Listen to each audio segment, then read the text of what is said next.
All right. Thank goodness. Good. So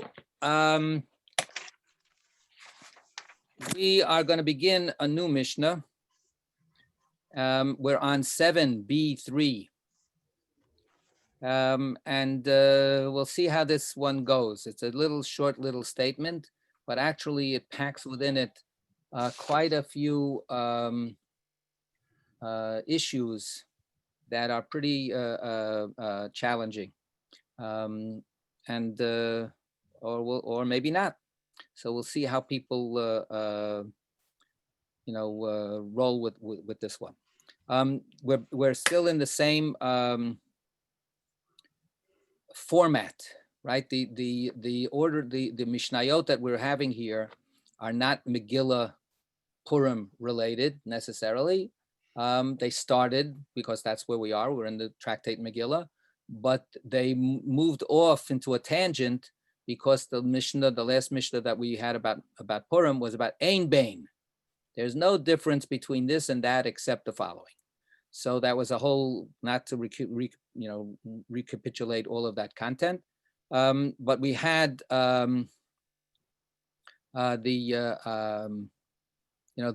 this collection now that was put together for people to sort of hold on to all of this material in an easy way, to memorize it and so on. That's the way scholars posit what's going on here.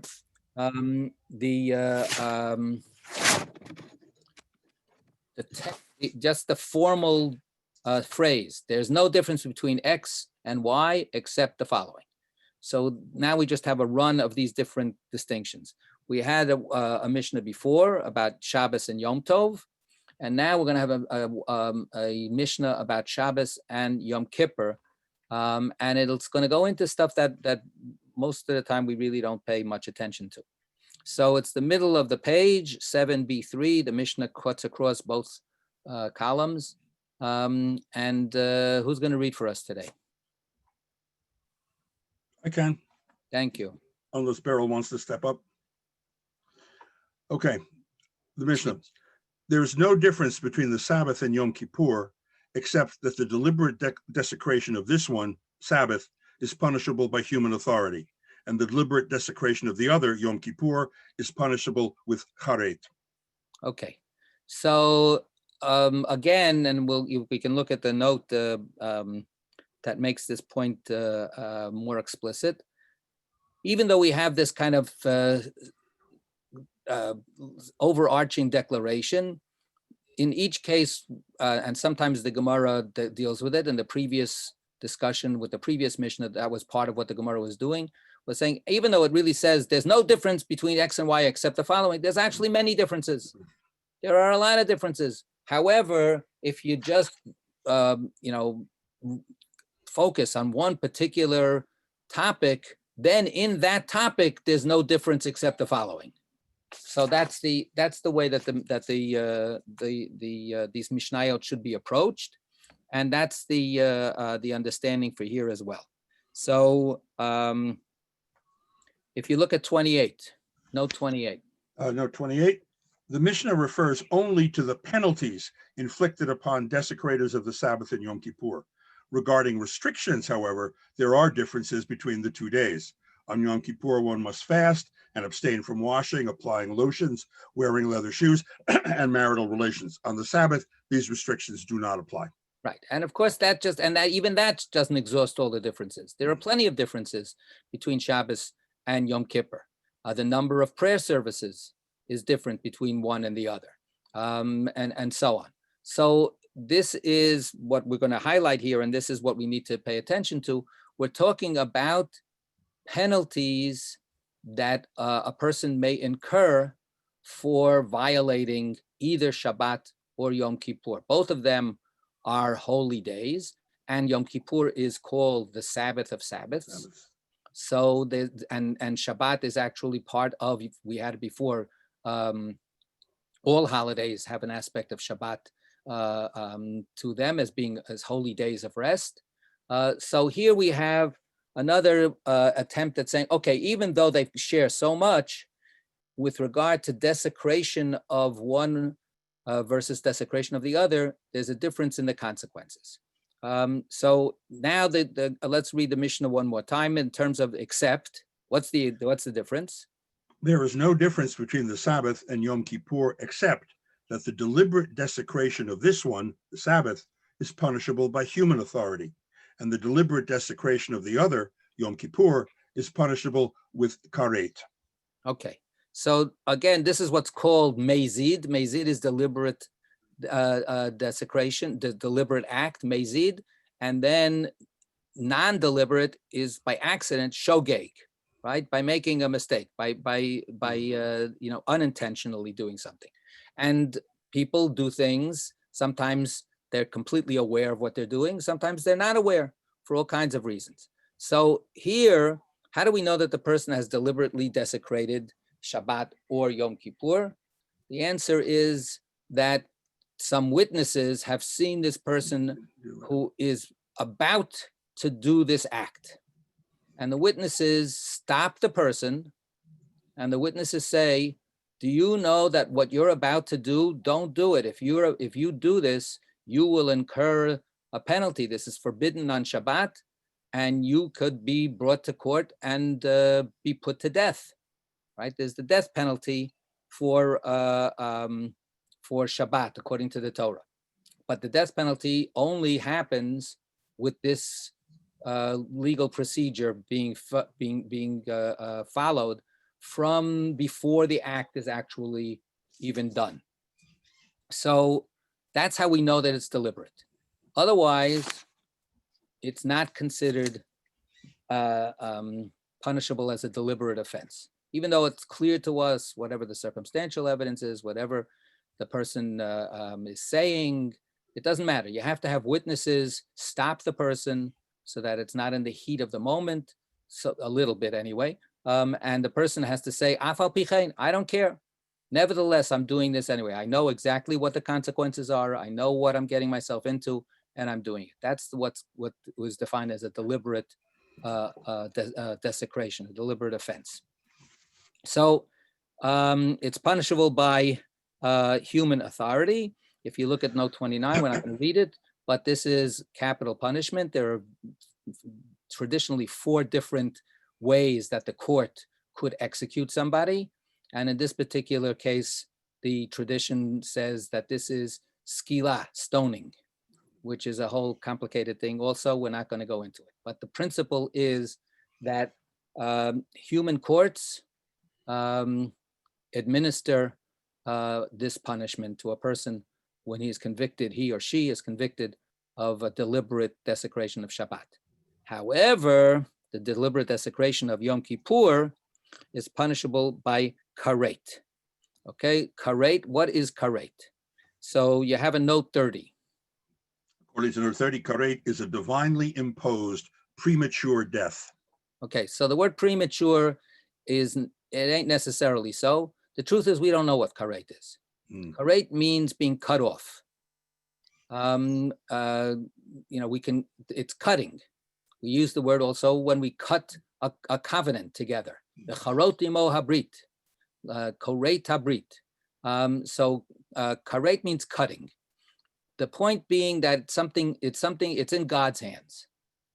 We are not imposing an earthly punishment. God is going to do it. So whatever God's punishment is, one interpretation, it means that you die before your time. Other interpretations are otherwise, a kind of a divine excommunication. Who knows? Since it's God's punishment that's being delivered, we actually don't really know what it is. The main point is that it's not at human hands. It's the judgment is executed literally by God. So that's a big distinction. Okay, let's now see what the Gemara unpacks with regard to this. From the fact that the Mishnah mentions the disparity in forms of death penalty as the only differences between the punishments involved in violations of the Sabbath and Yom Kippur, the Gemara infers, but with regard to monetary payment, both this one, Sabbath, and the other, Yom Kippur, are the same. That is, if one violated the Sabbath or Yom Kippur and simultaneously committed an act for which there is a monetary obligation, the rules regarding payment are the same on both the Sabbath and Yom Kippur. Whatever those rules are, we're going to find out soon what those rules are. Okay, but the Gemara says we're not going to make a distinction. So here we have this scenario that's imagined. What if you are violating Shabbat or Yom Kippur, and at the same time, you're causing damage to another human being? So, for instance, one of the famous cases, and I think we'll actually get it in 31. So we'll wait. Okay, we'll wait for it. We'll wait a while. Okay. So what the approach to monetary payment, paying damages, is going to be the same. Okay. So go ahead. Based on this inference. Based on this inference, the Gemara identifies the author of our Mishnah. Who was the author of our Mishnah? It is Rabbi Nechunya ben Hakana, and it was taught in a Baraita. Rabbi Nechunya ben Hakana considered Yom Kippur to be like the Sabbath in regard to monetary payment. Just as one who violates the Sabbath and simultaneously commits an act for which there is a monetary obligation incurs the death penalty but is exempt from payment, so too one who violates Yom Kippur and simultaneously commits an act for which there is a monetary obligation incurs the death penalty, that is karet, but is exempt from payment. Okay. So this is now we understand that they're equal with regard to the question of monetary payment, and they're equally saying that the case is equally the same in Shabbat and in Yom Tov, that if you have both of these situations involved, you have violated Shabbat and you have caused monetary damage to somebody. The monetary damage is discarded, and you are only punished with the physical punishment to yourself, either the death penalty or, in this case, karet. Okay, so let's look now at this long note 31. Note 31. For example, if on the Sabbath one burns a stack of grain which belongs to someone else, since it is an act which is punishable by death in the courts, kindling is one of the 39 categories of labor forbidden on the Sabbath, he is exempt from paying compensation to the owner of the grain. This rule is derived from the verse, and if there is no death, he shall be punished. The implication of this verse is that compensation can be extracted only if no death penalty is involved. Otherwise, he is absolved from payment, according to Rashi. The sages dispute whether this exemption from payment applies only if the death penalty is concerned, or even if the death penalty type act was committed without actual imposition of the death. What happened? I lost you. Sorry. Oh, we got to go. This imposition of the more severe penalty to the exclusion of the lighter one is known in Talmudic terminology as he incurs the greater one. Kimle b'derabamine, or kamle b'derabamine. Okay, so let's just read now also 32. Note 32, see the previous note. Rabbi Nechunya ben Hakana rules that even the punishment of karet exempts one from payment, although it is not a death penalty handed out by the human courts. Okay, so now we're going to have to hopefully unravel a few of these different threads. So the situation that we have that's given to us in our footnote, I go into your property and I damage your property on Shabbos or on Yom Kippur. I destroy your property in a way that is a violation of the holiness of the day, right? So if I do it on Wednesday, I go into your grain and I burn it all up. So that's a clear-cut case of I cause monetary damage to you, and I am liable to pay. I have to make good the loss. But since I did it on Shabbos, or since I did it on Yom Kippur, when burning up the stuff is in itself, even if it was my stuff, I wouldn't be able to do it because it's Shabbos and it's Yom Kippur, and I was warned. It's a deliberate act that in contravention to the rules. I will be liable for the death penalty on Shabbat. So the rabbis say, the verse says in the Torah, only when there is no death penalty do you pay. That verse actually is the locus classicus for abortion discussions. It's talking there about when a pregnant woman intervenes in a fight and then she gets injured. If it's just the fetuses that are hurt, that's not considered murder, according to traditional Jewish reading of that verse, and therefore there's payment that's made for the damages, but she herself wasn't murdered. That's what the verse says, and we're not going into the whole abortion situation, but that's the key verse that says that before a fetus is born, if it dies or is killed, it's not murder, as opposed to other people who say that abortion is murder. Okay, so that's just quickly, we're not going to go into that. But the principle that is derived from that situation is that had there been a murder, the rabbis say, the Torah says, because there was no murder, therefore you pay. So the principle, therefore, is on the other side, had there been a murder, you wouldn't pay, even though the damages were caused. So this is called kimle b'derabamine, which is what stands as the punishment for this person is the greater punishment and not the other. We can only punish one punishment. This is derived also from another verse, that we don't just keep throwing out a zillion punishments. Therefore, which punishment should be dispensed? Not dispensed with, but dispensed. Which punishment should be given? The greatest punishment. So between paying $100 and losing your life is the greater punishment. That's what happens, and you don't pay. Now, we should also, it's not indicated here, there are a lot of, this is a sugya, this is a Talmudic discussion that is found in many, many places in the Talmud with many, many different nuances and qualifications and so on. One basic qualification that we have to understand is this is when it's one act that simultaneously brings about two punishments. If it's two separate acts, then the two obligations stand. And even though a person will be obligated to be put to death, they'll still have to pay for the damages. The only time we said that you don't pay for the damages is when the two punishments are incurred simultaneously. And then there's all kinds of discussions. Is it simultaneous? What if it's two separate acts that are simultaneous? What if it's one act that's simultaneous? What if it's one act, but the results are not simultaneous? This is all over the place in the Gemara. These are different nuances that we're not going to be able to deal with completely here at all. What the issue here is that the Gemara is unpacking from our Mishnah is, and this is where 31 runs into 32, what happens, we're saying if the greater punishment is such and such, the greater punishment erases the second punishment. What if there's no punishment?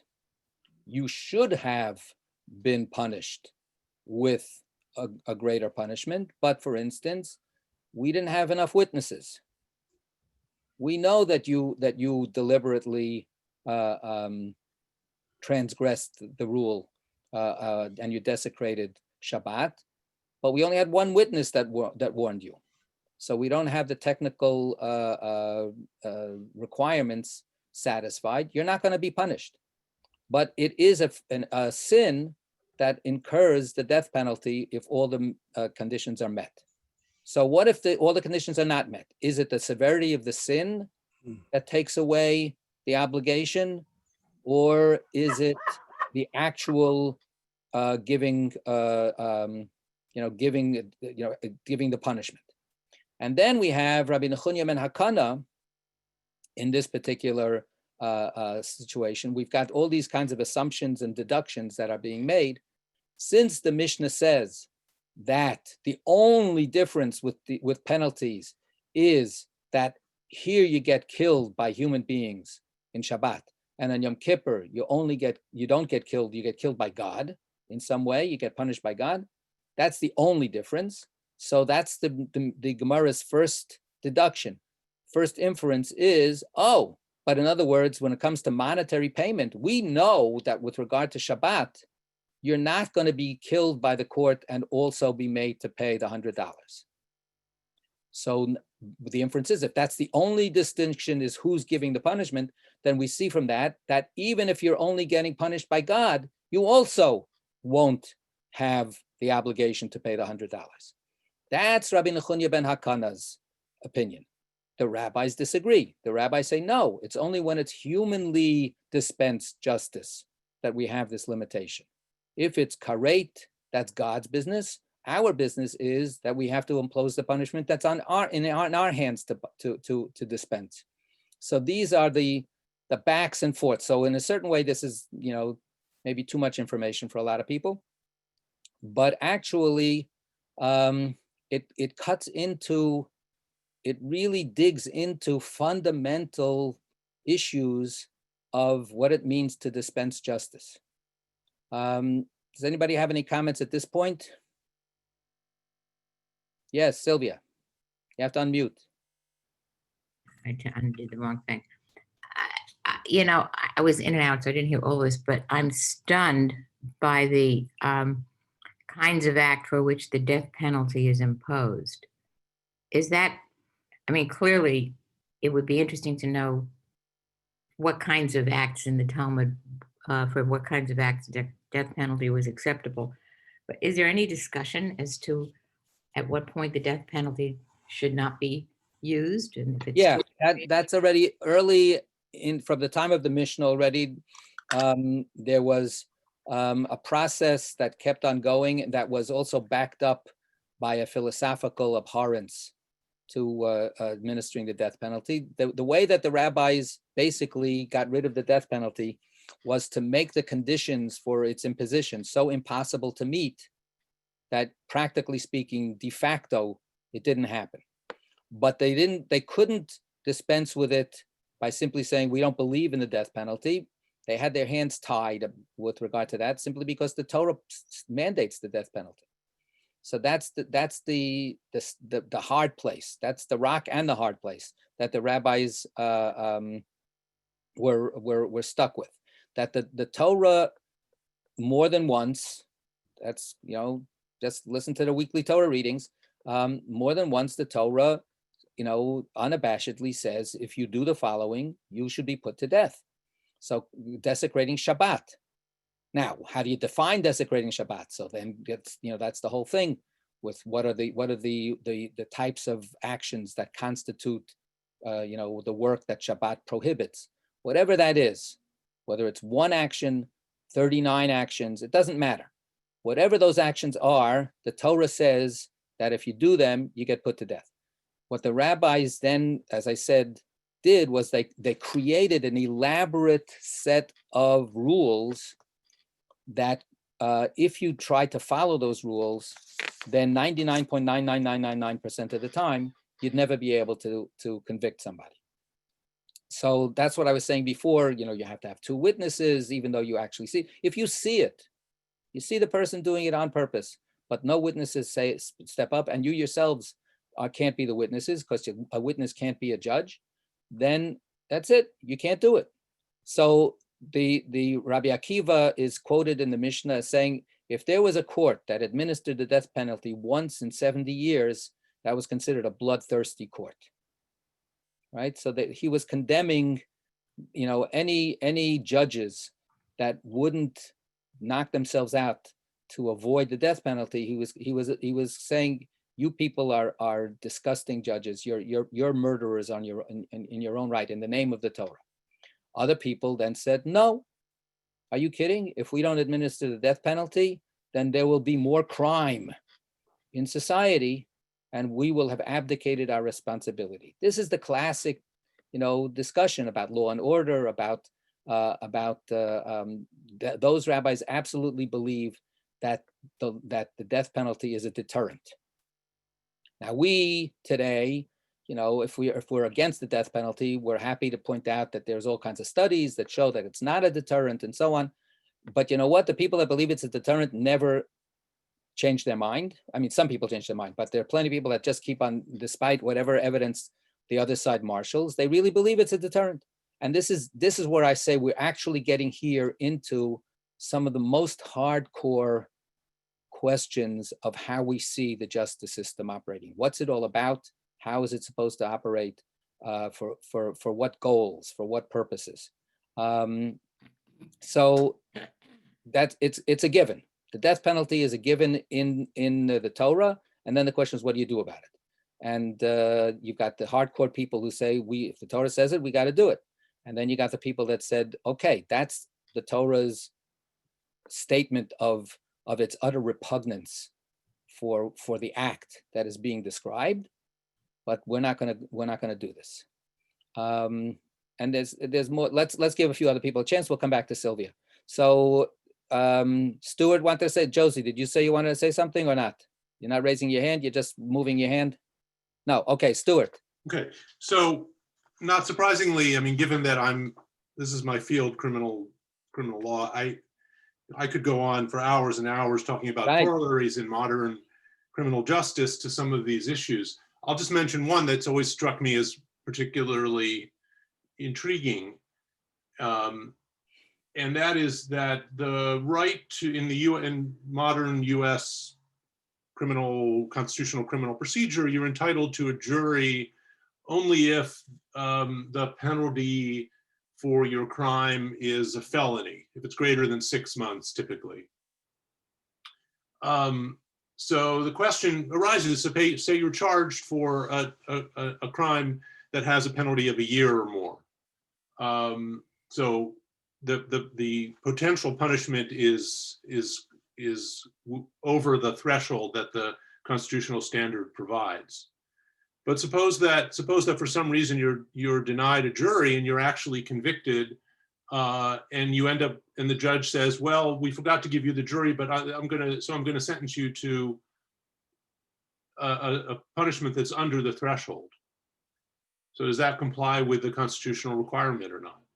And actually the Supreme Court has said that it does not, that the question is whether you could potentially have been sentenced to a punishment over the threshold, which isn't an obvious result. I mean, it could easily go the other way. I don't think it's clear that that's the right answer, but it was issued by the Warren Court in an era when the court was more protective of defendants' rights. Because the prosecution could easily say, we're not going to ask for the maximum penalty, we're going to ask for the minimum penalty. So anyway, the point is, that's a somewhat esoteric doctrine, but the point, wait, but as a result, it means that the person has to be retried, right? Yes, correct. Right. Okay. Right, and with the jury. So, but the point is that we have to look to an uncertain punishment. We don't know what the punishment's going to be, just as here we don't know, what the outcome we don't know what the outcome is going to be in order to determine what the proper procedure is, and that just happens. That happens all the time. And then there are other questions about sort of double jeopardy and you're being punished twice for the same crime. Clearly, there's no bar in saying that you can be both sent to prison in current U.S. law. You can be sentenced both to prison and also have to pay a fine. There's no problem there, but you can't be tried twice for the same offense, because that violates the double jeopardy clause. So, I mean, these problems don't go away. The particulars of when you add divine punishment into the mix, it kind of, it creates problems. People have probably heard about, the pardon power the president's pardon power only applies to the federal government. It doesn't apply to states. So some of these Trump family members might be prosecuted in New York State, and there's nothing that a presidential pardon can do about that, because we have these two different sovereigns, dual sovereign doctrine. I guess in a sense, you have two sovereigns here. You have this, you have the civilian authorities, the religious authorities, and then you have divine punishment. So there's a kind of dual sovereign doctrine there as well. Anyway, I could go on, but I won't. Just to say that these are persistent problems in a system of punitive justice. Sylvia, you wanted to say something? Yeah. Yeah, no, I was going to ask a very much more directed to this question, which is, what were the punishments that were meted out by the court or God? There was death. Was stoning? Stoning didn't always lead to death. Was that a separate punishment? Were there other levels? Stoning was considered a capital punishment. So this, like the same way that sometimes people, there are rare instances when people were put in the electric chair and they didn't die, or people were injected and they didn't die. But stoning was considered pretty much you're going to be dead. That was one of the 4 ways of administering capital punishment. What were the others? Stoning, what? What were the others? Skila is the first. Sreifa means that hot lead is poured down your throat. Believe me, you don't survive that. Hereg is you get your head cut off with a you get decapitated, and chenek is you get strangled. So those are the four types. So those are the 4 traditional methods of capital punishment. They're fun. That's a whole other thing. When we finish with all of these other tractates, then we'll study Sanhedrin, and we'll get into the 4. Each chapter actually deals with each one of these methods. But below capital punishment. So actually, we're going to get to it a little bit in the next paragraph. Again, this is a biblical. This is all a biblical system coming out of biblical stuff. The lashes, right? So the corporal punishment of lashes, so that you were whipped. That was the next level down, right? And then there was monetary damages, and then the rabbis added jail. Jail wasn't explicitly mentioned anywhere in the Torah. What about banishment? What about excommunication? Yeah. Excommunication is not is not one of the mandated. The closest thing to excommunication is karet. What we have here is the Torah talks about karet, and as I said, we're not quite sure what karet really means. Karet means being cut off. So maybe it means actually being excommunicated, but it was considered to be not a procedure that the court established, but something administered by God. So excommunication as we know it is an invention of the court system, of the rabbinic system. So it's taking social pressure and applying it when other kinds of punishment couldn't be applied. So I want to come back to some of these fundamental questions. Let's focus on the basic idea. The basic idea that the Gemara starts with is that there's going to be some kind of punishment, and because there's going to be this some kind of severe punishment, monetary payment is erased. So what the heck is going on here? What exactly is what is the thinking here? So we had a little bit in the note that the court can only administer one punishment, and therefore we administer the greater punishment of the 2, right? Kimle b'derabimine. So what stands as the punishment is the greatest punishment because 2 includes 1, 20 includes 3. So a greater punishment is inclusive, and the secondary lesser punishment is therefore irrelevant. But that begs the question: when I burn down your field, as the example that we have in our footnote, and I have to pay you for what I did, am I paying you as a punishment, or am I paying you because I owe you money? When I borrow money from you, and then I have to pay you back, so I can see it as a pain in the neck, but I'm paying you back not because I'm being punished. I'm paying you back because I owe you money. So the idea that this is a punishment that is therefore being erased because it's subsumed under a greater punishment is itself a problematic idea. And Stuart and Sylvia are you have legal background that I don't have, but to a certain extent we have this idea, for instance, of the famous cases where people were acquitted for committing a crime, but then were sued for damages, right? That even though the famous case of what's OJ, right? So he was acquitted of murder, but then he was sued for for all kinds of physical, material, emotional damages, and so on and so forth.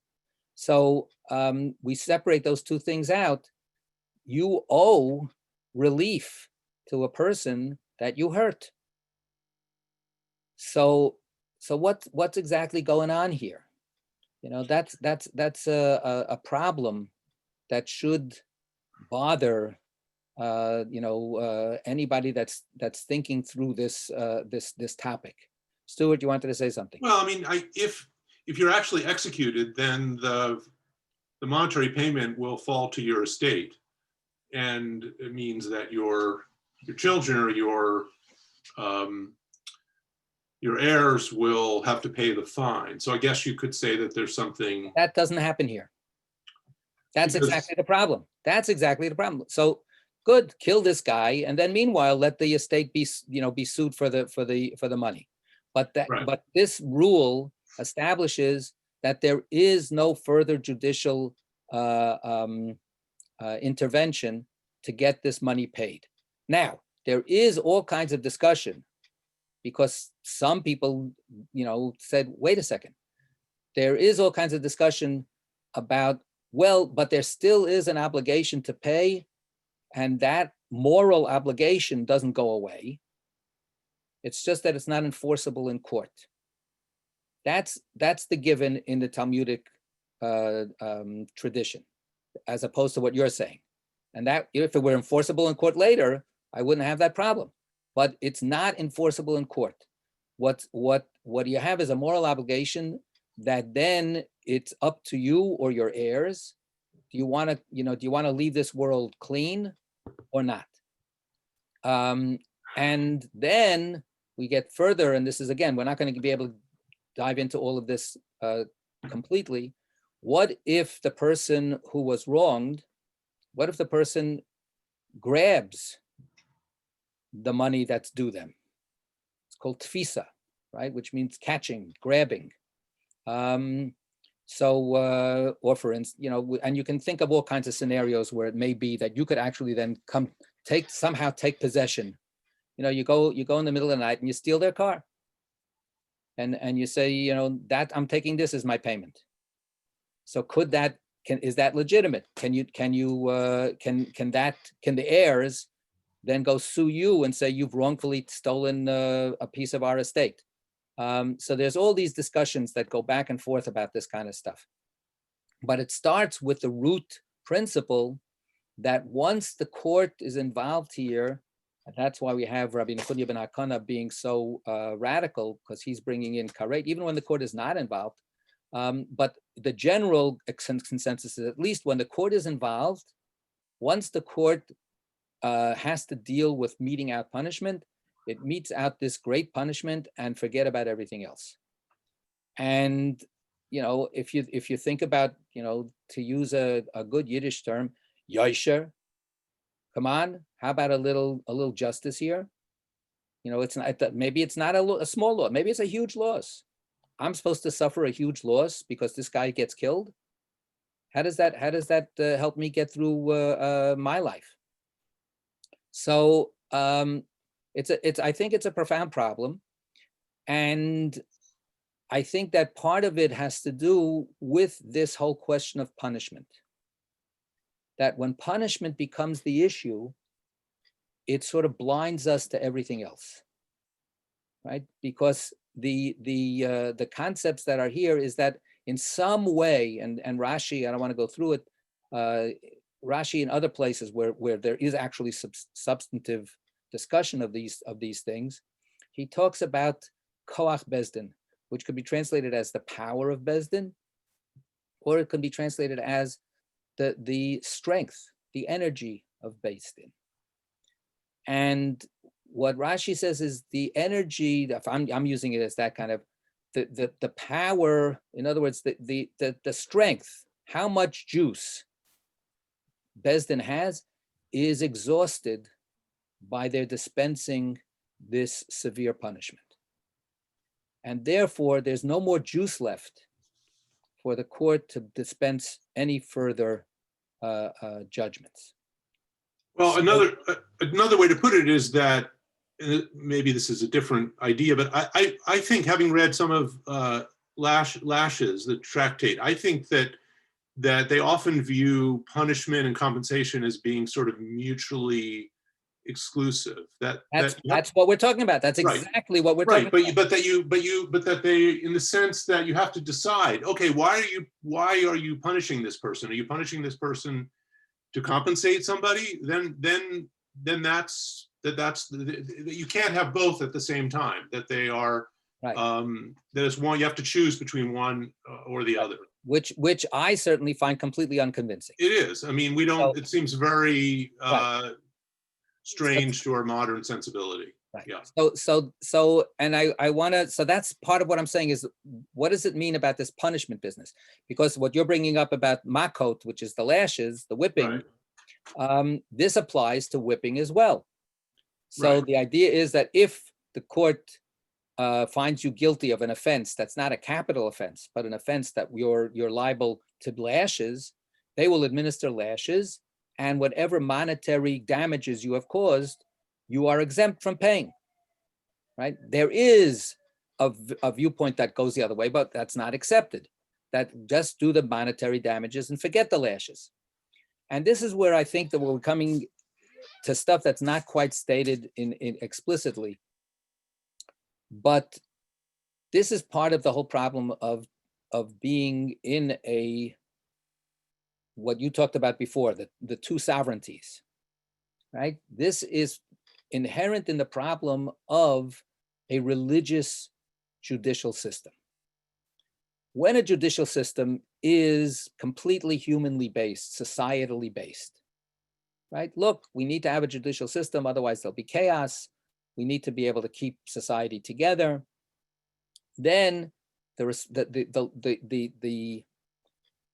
source of the responsibility is completely interpersonal connection.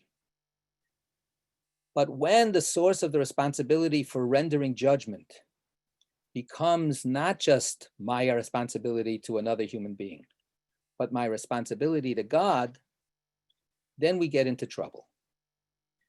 And this is where we need to start balancing out. The way I'm reading what we have here is the person who violates Shabbat.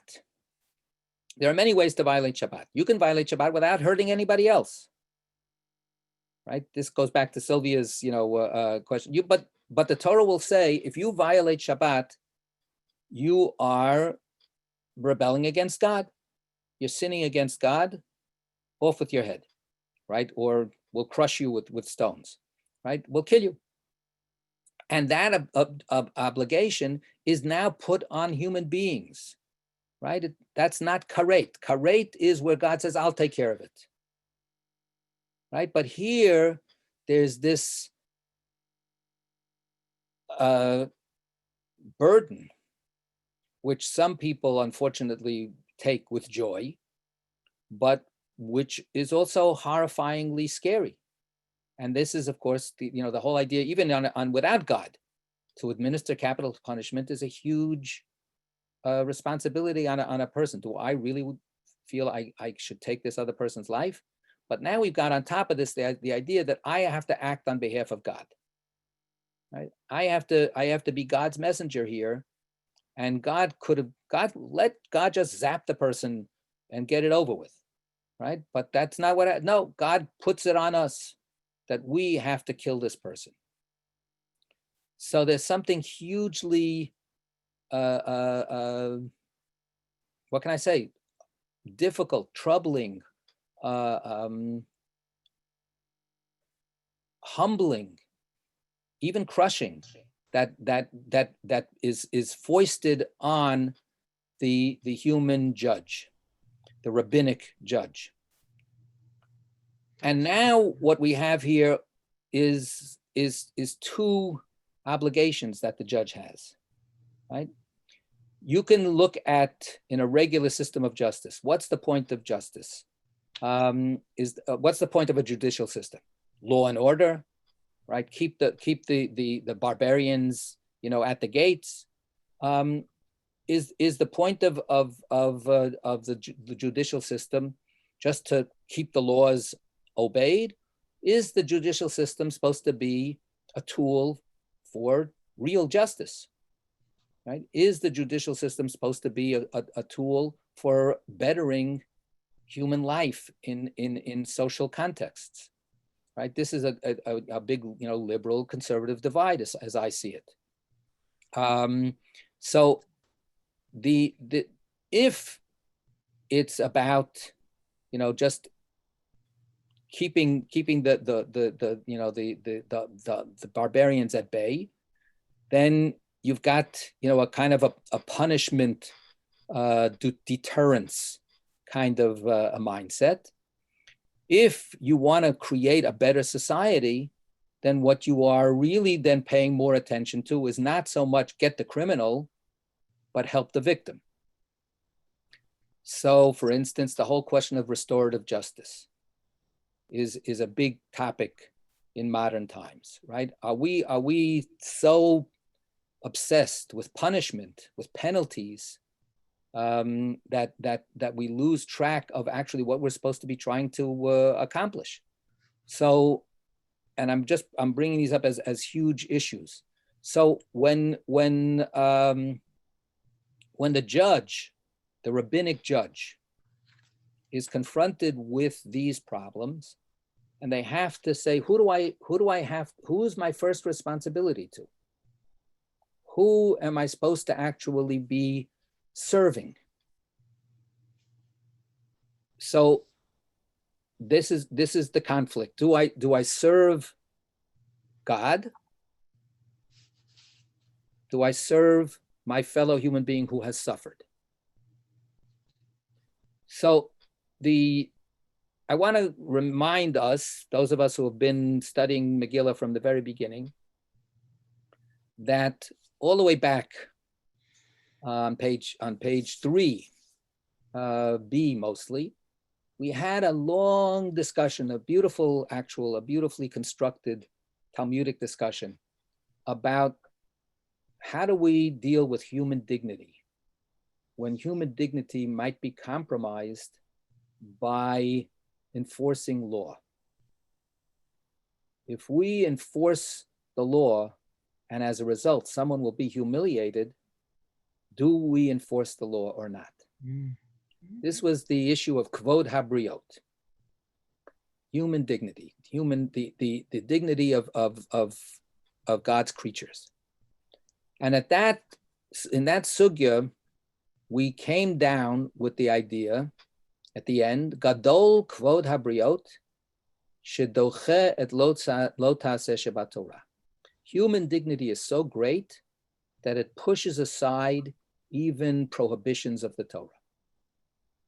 So we disregard prohibitions of the Torah in order to save, preserve, protect, promote human dignity. So I don't want to go through all of the examples and scenarios and so on. We learned this.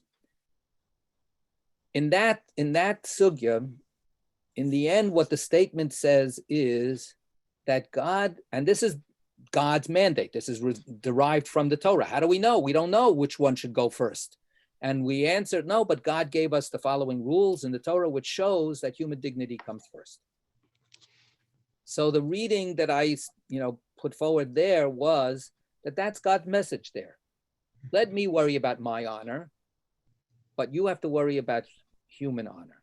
You have to worry about human dignity, and don't worry, I'll take care of my dignity. So I've said this is wrong, don't worry about it, I'll take care of it.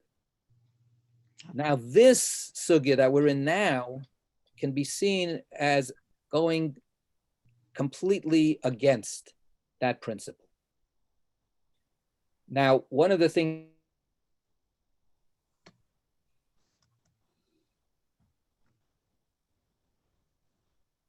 Your video just froze, Rabbi. Oh, I thought it was me.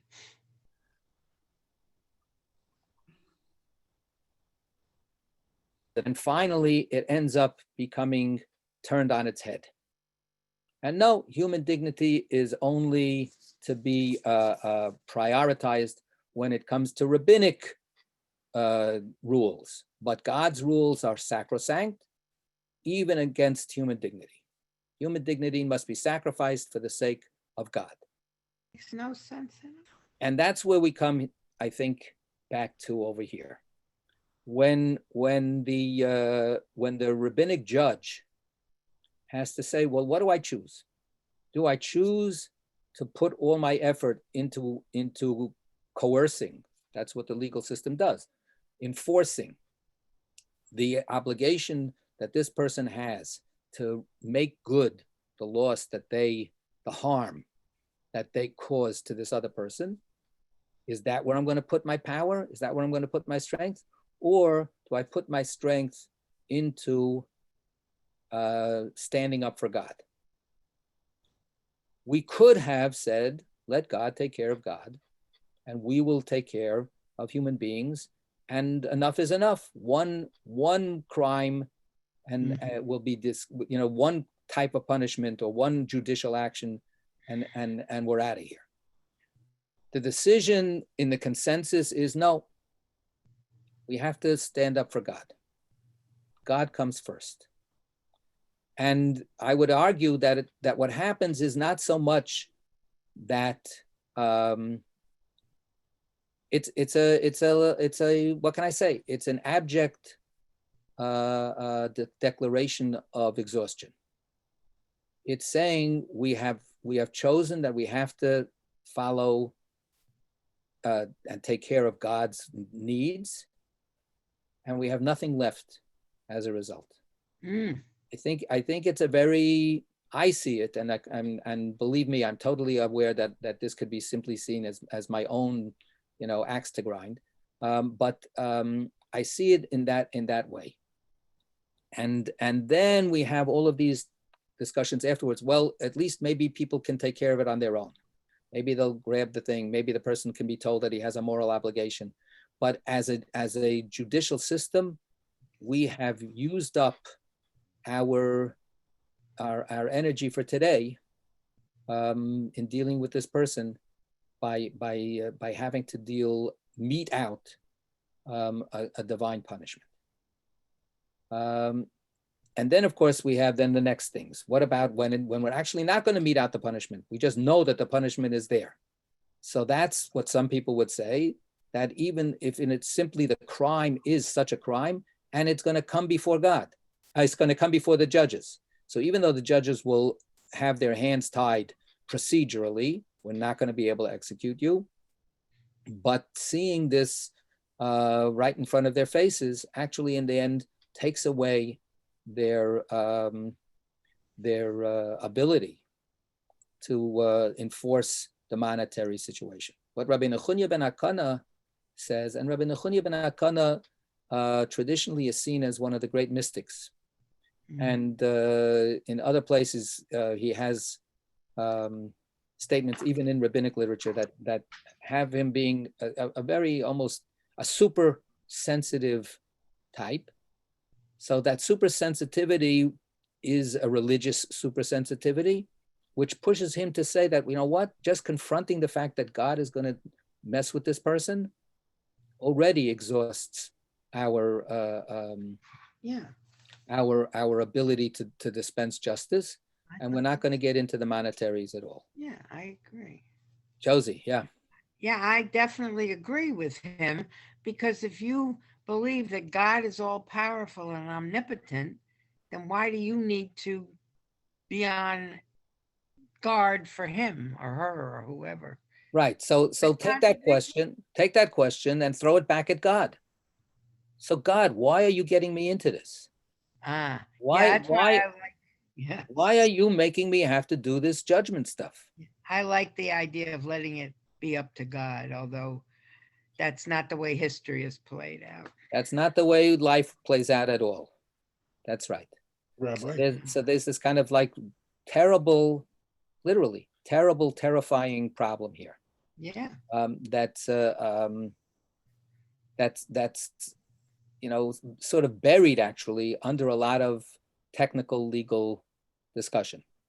Rabbi, Yeah. if you look at it a little more cynically, isn't it that, Why should we? Why should we? wait 1 second. I'm If just you- kidding. I'm just Okay, giving. if Go you look at ahead. it a little more cynically, then the most important thing is to protect the system.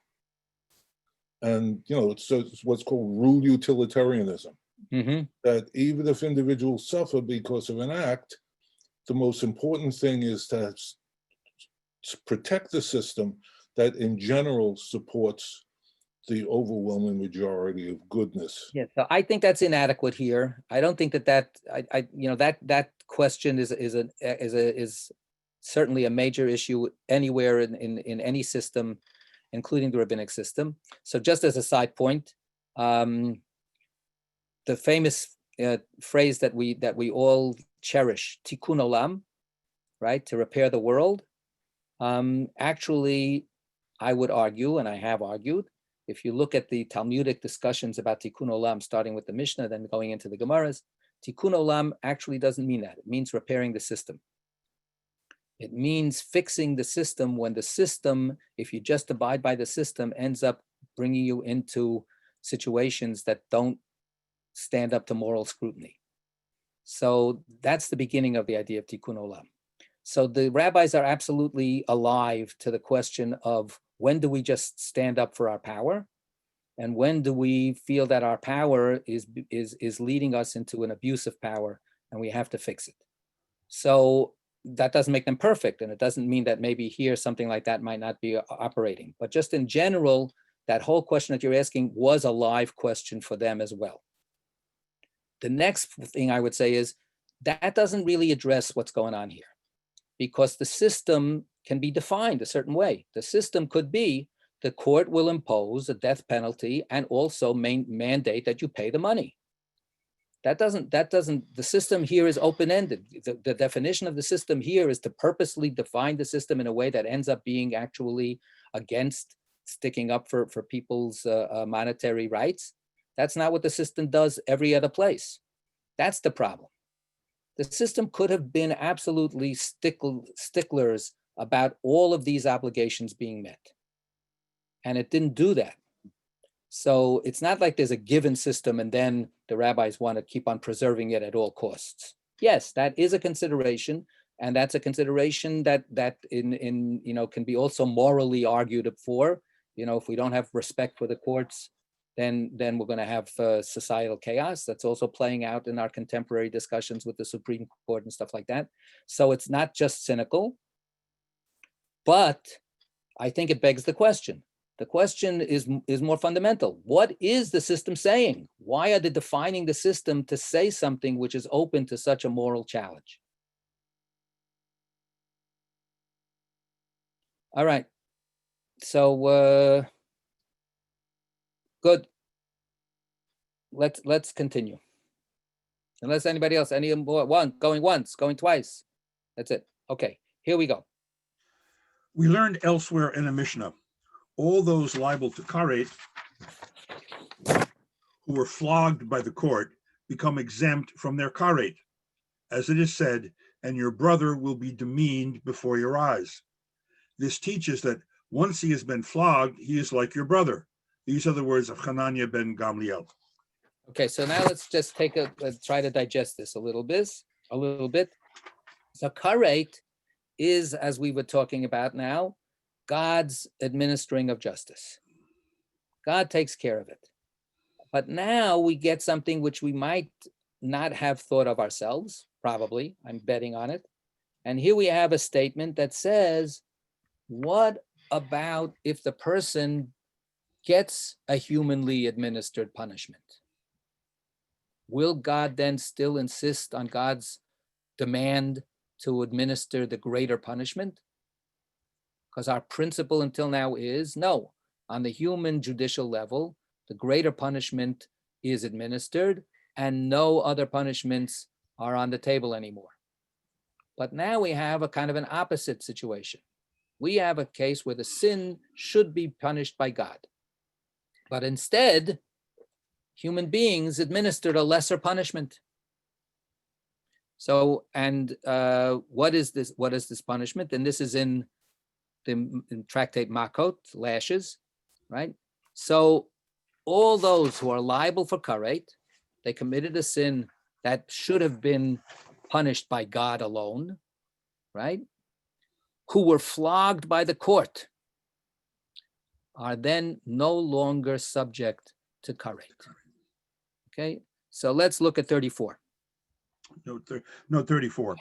Most prohibitions which carry the penalty of karet are also punishable by lashes. See below the dissenting view. If before committing the sin, the potential violator is warned not by witnesses, he is liable to lashes. The Mishnah cited here teaches that in such a case, if the violator is actually flogged by the earthly court, the heavenly court does not additionally punish him with karet. Ramban, in his commentary to that Rambam, my man. Rambam. That's the problem with buying glasses from CVS.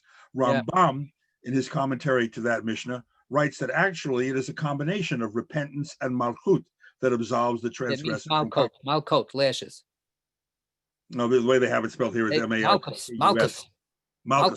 Yeah. I'm trying to use Hebrew. You're trying to fix it, I know. Yeah. It's hard to know what the original was.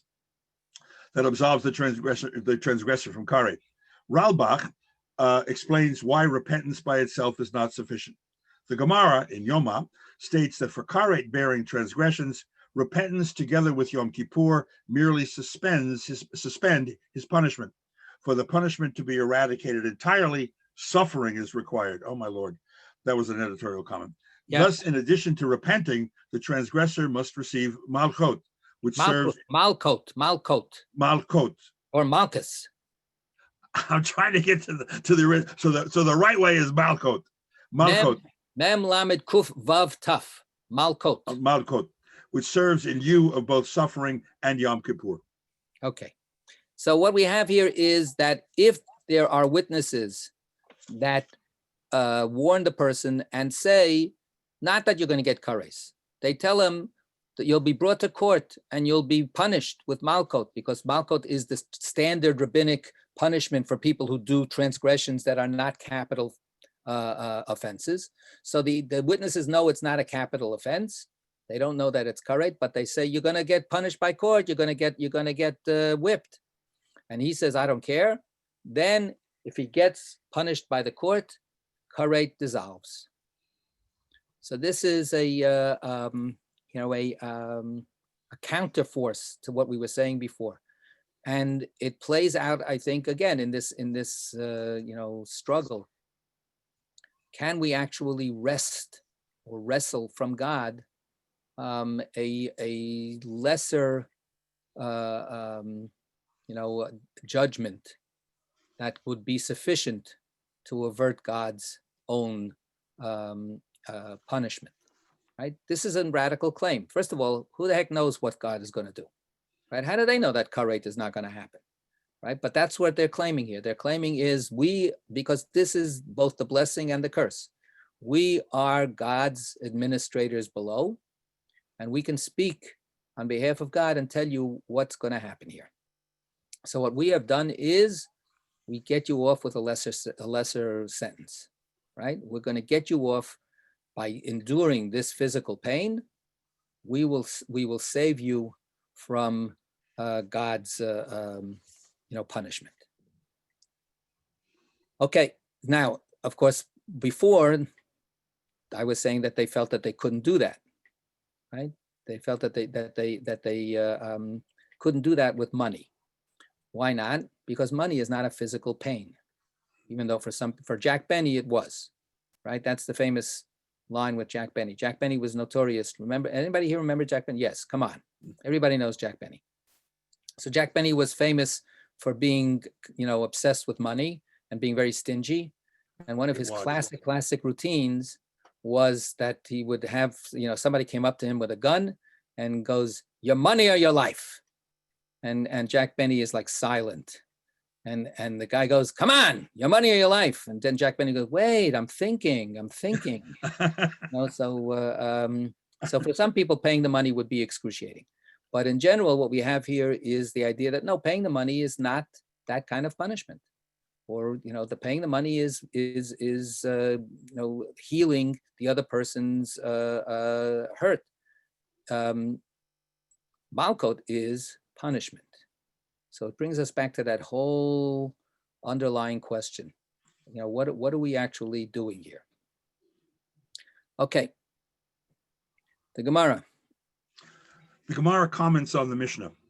Rabbi Yochanan said, Rabbi Hanania ben Gamliel's colleagues disagree with him. The Okay. Gemara seeks to confirm Rabbi Yochanan's statement from our Mishnah. Rava said, they said in the school of Rav that Rabbi Yochanan's statement that others disagree with Rabbi Hanania ben Gamliel may be proven from this Mishnah. There is no difference between the Sabbath and Yom Kippur, except that the deliberate desecration of this one, Sabbath, is punishable by human authority, and the deliberate desecration of the other, Yom Kippur, is punishable with karet. Now, if it is so that receiving lashes from the courts exempts one from karet, as Rabbi Hanania ben Gamliel holds, then both this Sabbath and the other Yom Kippur are punishable by human authority. The Sabbath desecrator by death, and the Yom Kippur desecrator by flogging, which Right. absolves him from karet. Right. So here the Gemara comes as close to the kind of language that I was using before as it could get, right? And saying, no, look, there is not this basic distinction between human administering of justice and divine administration of justice. That Shabbat is given over to the human courts and Yom Kippur is given over to God. Because after all, the human courts can jump in, even on Yom Kippur, and preempt the divine administration of justice. So clearly, our Mishnah, who thinks that this is a basic distinction between the two, does not agree that administering lashes will take away the karet. The karet will still stand, and that's the big difference, the essential difference, that God on Yom Kippur insists on administering God's justice, and our justice is inadequate. That only would apply to those who don't believe that the Malkut could save the day. But now the Gemara says, no, not necessarily. The Gemara rejects this proof. Rav Nachman said, whose opinion is this in our Mishnah? It is that of Rabbi Yitzchak, who says that there is no penalty of lashes for those who are liable to karet. And it was taught in a Baraita, all forbidden unions that bear karet penalties were included in the Torah's general assessment. Whoever commits any of these abominations. The general statement, whoever commits any of these abominations will incur karet. Why then is karet singled out for mention in the case of one who cohabited with his sister?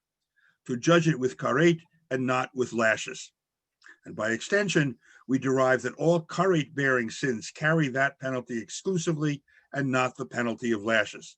Accordingly, our Mishnah assigns karet to the deliberate violation of Yom Kippur because it holds that lashes are not incurred for such a sin. But would lashes indeed be incurred for karet sins, the sinner would be absolved from karet by receiving lashes, as Rabbi Hanania ben Gamliel holds. Okay, so here we have a basic argument. What is there a place for human punishment, humanly administered punishment, when we know that karet is mandated by the Torah? So it turns out that it's an argument. Turns out that it's a difference of opinion. And some people say, no, there is no, the whole point that the Torah gives us karet, it insists on karet, meaning karet, and not the general, overwhelmingly common punishment for a transgression, which is lashes. That's the standard common punishment for all transgressions, for all sins. So when the Torah says karet, as it singles out, for instance, the case of somebody who sleeps with their sister, so why does it say karet? Karet only, and no other punishment. You can't use the general punishment for transgressing a prohibition of the Torah. No, it's got to be karet. It's in God's hands, and that's it. Human involvement is precluded. That's Rabbi Yitzchak, but others, Rabbi Hanania ben Gamliel, say no, it is. So therefore, our Mishnah now has a double attribution. In order for it to be accepted as it has to be that it's Rabbi Yitzchak who holds that for Yom Kippur the only punishment is karet and not lashes, and then it has to also be Rabbi Nechunya ben Hakana, as we mentioned before, who says that once there is karet, we wash our hands of the whole situation. We have no intervention of human justice administration, and therefore monetary payments are not going to be forced by the court. Because once there is divine, propriety of in this case, it's in the jurisdiction of God. We completely walk away. Okay, we're gonna stop here, and we'll conclude the last little piece of this discussion for this Mishnah next time, God willing. And thank you. Yasher koach. Yasher koach. Stay safe, everybody. Okay. Have a good